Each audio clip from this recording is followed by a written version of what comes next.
With Tim Rogers at the Rock and Roll Writers Festival. We just did a hot panel on masculinity, rock and sex. And what did you discover? What did I discover?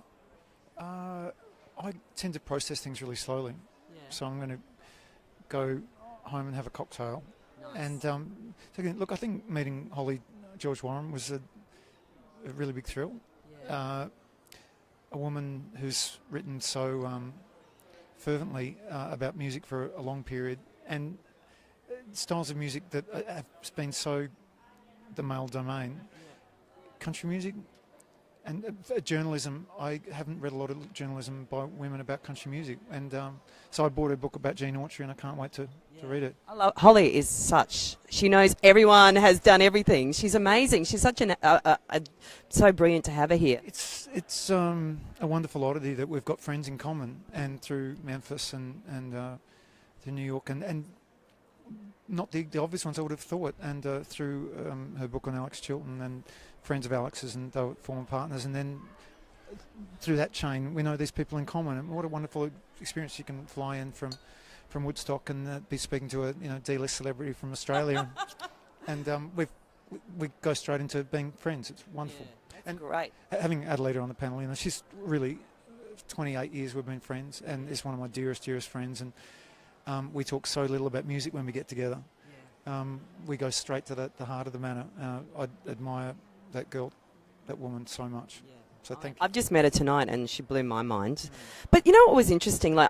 What we learnt then, what I heard then and learnt then, was so different from what I initially set out. Really? I went in with the idea that rock and roll is masculine, but it's totally gender fluid. Like, Adelita brings the masculinity, you bring the femininity, but it's not black and white. It's very shifting. Well, that's what's interesting about it for me, and the fluidity, and really I think discussing masculinity not necessarily being the domain of the male sex, and femininity not being the exclusive domain, although they're very heavily weighted in each favour. That's been the attractive thing, and the kind of the blokiness and the masculinity about rock and roll has never really appealed to me, despite the fact that I'm a man and I play rock and roll. But also, oddly enough, and I didn't get to this, but because I have a sporting background, it's not what appeals to me about sport either, and that real blokey aspect about footy and cricket and the other sports that I play is the one thing that turns me off it. Yeah. And it's the aesthetics of baseball, the aesthetics of football, the aesthetics of cricket that interest me far more. Yeah. And so with the women's AFL, women's cricket getting a little... How great is the women's AFL? Look, it's gorgeous. And I was at... gorgeous is the wrong term to use. It's just exciting. And at the park, just the other day, I was walking with a coffee and a cigarette at 6 in the morning. What was I doing up at 6? I don't know. I love your routine. Possibly just coming home. But there was a young girl, 13, and bouncing a ball on this oval, and we talked about how to. And I just looked at it and thought, God, I wish my daughter was here. I put away the cigarette. I don't like to expose anyone to secondhand cigarette smoke, particularly young, beautiful minds. Yeah. This is your first Rock and Roll Writers Festival. What do you think of the approach of bringing musicians, authors, thinkers together and in this process?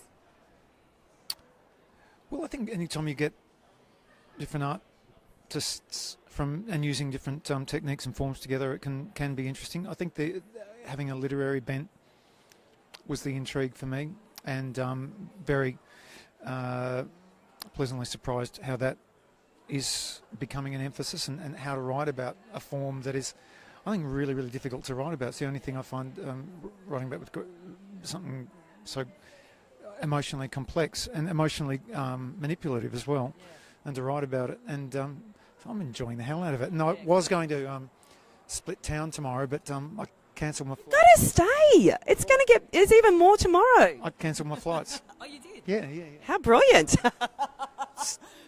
And I needed to. I'm really looking forward to hearing a lot more talks. I'm learning a lot, because if you come to these things with I don't have to come here with a purpose. I come here because there was a drink involved, and some people that I want to meet and be moderated by. And was that all right for you? It was wonderful. It was wonderful because you've got a you're a very, for lack of a better term, vivacious nature on the stage, and I enjoyed deferring to that on stage because I think two people with a similar energy going at the same level doesn't work, and so being of almost a slower beat and you holding court, I think that works well. The moderator is I wasn't trying to fish for compliments here, but while we're here, I'm loving it. so getting the moderator to be the star is outrageous. It's disgraceful. Now, just quickly, you're going to run, you're going to play tonight. What's coming up for you in the next year? I've got a book coming out in August and a record coming out in 2 weeks. Wow. I'm writing a book on baseball this year, so I'm off to the States to be with my daughter and travel around writing about baseball. Fantastic. And hopefully one day getting a proper haircut. And I think it suits you. Yes, the silver hair dye is, it brings out my rosacea. It's called Silver Fox. Well, thank you so much. It's been an absolute pleasure having you up here and for being on the panel, and we can't wait to see you tonight. Oh, you can wait. Oh, no, I can't wait. Thank you. Thanks, Jim. Lovely to see you. Yeah, you too.